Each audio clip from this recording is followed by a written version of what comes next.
आज की कहानी आपको डराएगी भी और सीख भी देकर जाएगी। एक समय ऐसा भी आया कि रात को टहलते समय पिता ने बहू के कमरे में उजाला देखा और कुछ कुछ आवाज़ें भी सुनी, तो दबे पांव यानी पूरी तरह से डर के मारे बहू के कमरे की एक खिड़की के पास गए और देखा तो ससुर के पैरों के नीचे से जमीन खिसक गई। उस पिता के बेटे की बहू एक पराये मर्द के ऊपर थी, नग्न अवस्था में, और सीख सीख कर सेक्सुअल मजे ले रही थी। नमस्कार दोस्तों, सोलर स्टोरीज चैनल में आपका स्वागत है। अपना योगदान दें और सब्सक्राइब ज़रूर करें। वीडियो अच्छा लगे तो लाइक करें और अपनी ओपिनियन कमेंट में लिखें। कहानी को शुरू से शुरू करता हूँ। सबसे पहले कि मैं आपको ये बात बता दूं कि ये एक सच्ची घटना है। राजस्थान के भरतपुर जिले के नो गांव में रहने वाला युवक शादी के 7 साल बाद अचानक एक दिन घर से गायब हो जाता है। घर वाले बहुत ढूंढते हैं पूरी तरह से इधर उधर, पर उसका कोई अता पता नहीं चलता है। 7 साल का बेटा और 4 साल की बेटी रोज अपनी माँ से पूछते थे कि पापा कब आएंगे। युवक के अचानक गायब होने से उसके पिता बदहवास हो गए। दिन भर बेटे की तलाश करते और रात को नींद आने पर बेचैनी, न आने पर बेचैन होते, घूमते रहते। एक रात वो इस तरह बेचैनी में घूम ही रहे थे कि जब लापता बेटे की पत्नी के कमरे की लाइट जलती देखी तो कमरे के पास गए तो उनके पैरों के तले जमीन खिसक गई। उन्होंने तुरंत पुलिस को फ़ोन किया। आप जल्दी आ जाइए, मैं जानता हूँ कि मेरे बेटे के लापता होने के पीछे कौन है। ये उस आदमी के बोल थे। भरतपुर के रहने वाले पवन शर्मा की 3 जून 2015 को कानपुर यूपी की रीमा से शादी हुई थी। पवन सामान्य परिवार से था। उसकी 2 बहनें हैं। पिता हरिप्रसाद शर्मा किसान है। पवन दिल्ली में काम करता था। 4 साल तक पवन दिल्ली में ही और रीमा गांव में रही। साल 2019 में पवन रीमा को भी अपने साथ दिल्ली ले गया। यानी 2021 में पवन ने दिल्ली का काम छोड़ दिया और रीमा के साथ वापस भरतपुर आ गया। इस बीच 29 मई 2022 की रात पवन घर से गायब हो गया। यानी एक रात, पूरी रात में कहीं से कहीं। 30 मई की सुबह पवन कहीं नहीं दिखा तो घर वालों ने रीमा से पूछा। रीमा को भी कुछ पता नहीं था। पहले तो सभी ने यही सोचा कि यहीं कहीं गया होगा, आ जाएगा, लेकिन वो शाम तक नहीं आया, देर रात तक नहीं लौटा, तो उसका फ़ोन भी बंद था। घर वालों ने भी सिकसाना पुलिस स्टेशन में गुमशुदगी दर्ज कराई। घर वालों ने पत्नी से नहीं करने दी पूछताछ। पुलिस ने पड़ताल की तो सामने आया कि पवन के मोबाइल फ़ोन की लास्ट लोकेशन उसके घर की ही आ रही है। ऐसे में पुलिस उसकी पत्नी रीमा से पूछताछ करना चाहती थी। हालांकि इसके लिए पवन के घर वालों ने मना कर दिया और कहा कि पवन खुद ही कहीं चला गया होगा, रीमा से कोई पूछताछ नहीं होगी। उन्हें अपनी बहू पर पूरी तरह से विश्वास है, 100 में से 100%। पुलिस ने भी इसे पारिवारिक नाराजगी में मामूली गुमशुदगी समझ लिया और इस बीच 5 महीने बीत गए। रीमा इस बीच करवा चौथ का व्रत भी रखना चालू किया। 16 अक्टूबर की रात पवन के पिता हरिप्रसाद लापता बेटे की चिंता में, परेशानी में रात को टहल रहे थे घर के आसपास में। उन्होंने रीमा के कमरे की लाइट जलती हुई देखी तो कमरे से आवाज़ें आ रही थी। कमरे में जाके देखा किसी बुरे सपने से भी बुरा था। जिस बहू पर उन्हें हद से ज़्यादा विश्वास था वो उन्हीं के पड़ोस में रहने वाले भागेंद्र नाम के युवक के साथ आपत्तिजनक हालत में थी। हरिप्रसाद ने कमरे की कुंडी बाहर से बंद कर दी और उन्होंने पुलिस को फ़ोन लगाया। पुलिस को फ़ोन किया तो भागेंद्र के परिवार को भी बुलाया गया, जो पड़ोस में ही रहते थे। पुलिस के आने से पहले ही भागेंद्र का परिवार वहाँ पहुँच गया और झगड़ा करके उसे छुड़ा कर ले गए। भागेंद्र ने हरिप्रसाद को धमकी दी कि जैसे तेरे बेटे को मारा है ना, वैसे ही तुझे मार दूंगा। रीमा और मेरे बीच में मत आना।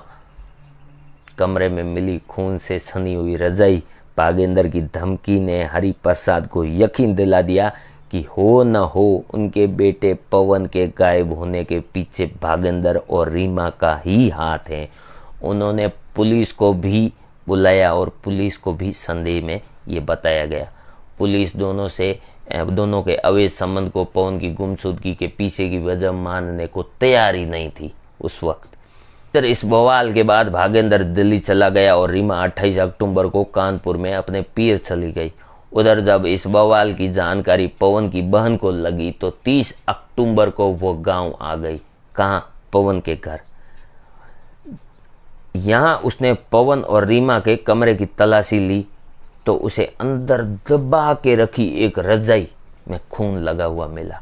ये देखते ही उसे और घर वालों को पवन के साथ किसी बड़ी अनहोनी का शक हो गया और उन्होंने तुरंत पुलिस को वापस से बुलाया और खून से सनी रजाई दिखाई।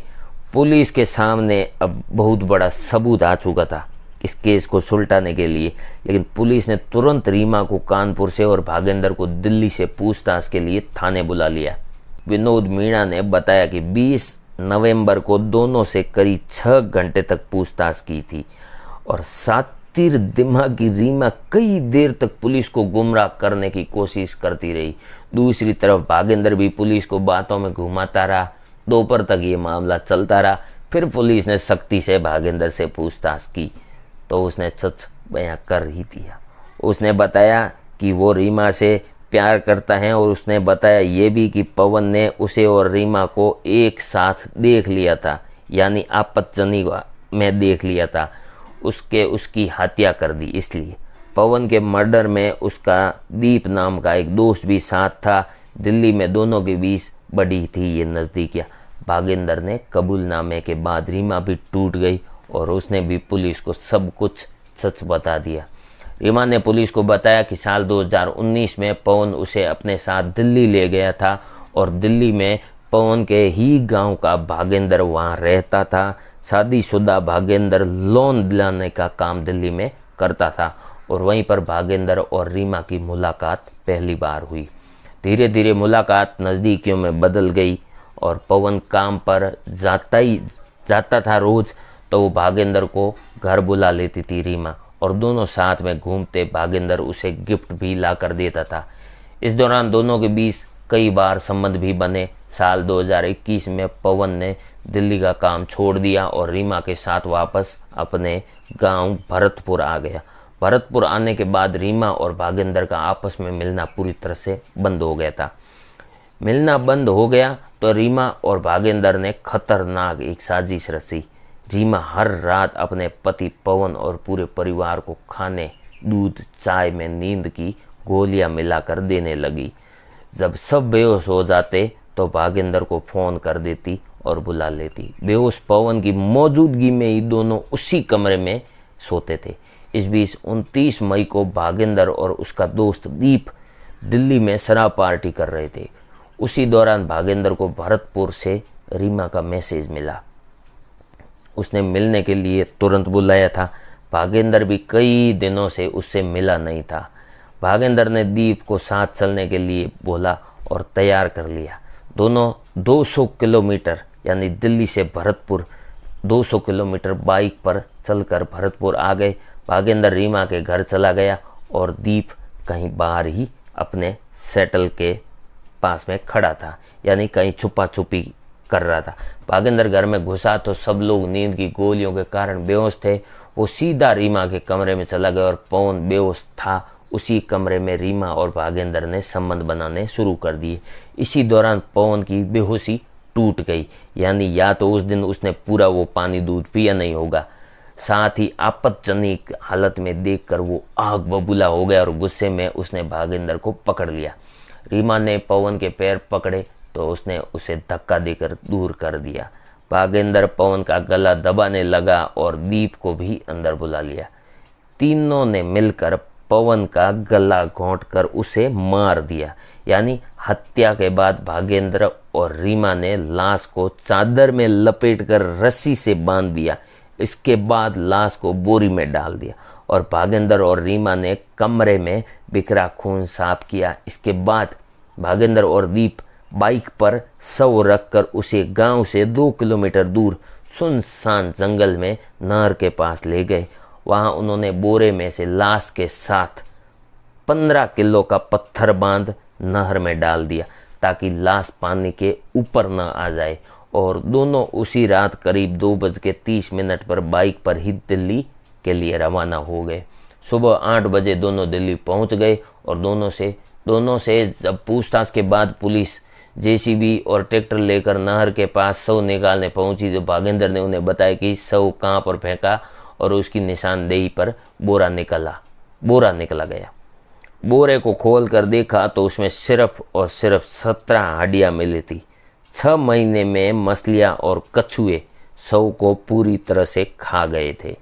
बोरे में पवन की शर्ट, पर्स और दस्तावेज मिले। सक्सेना पुलिस स्टेशन के एसआई कृष्णवीर सिंह ने बताया कि पुलिस ने खुलासे के तत्काल बाद ही मर्डर में शामिल पत्नी रीमा को, बॉयफ्रेंड भागेंद्र और उसके दोस्त दीप को गिरफ्तार कर लिया था।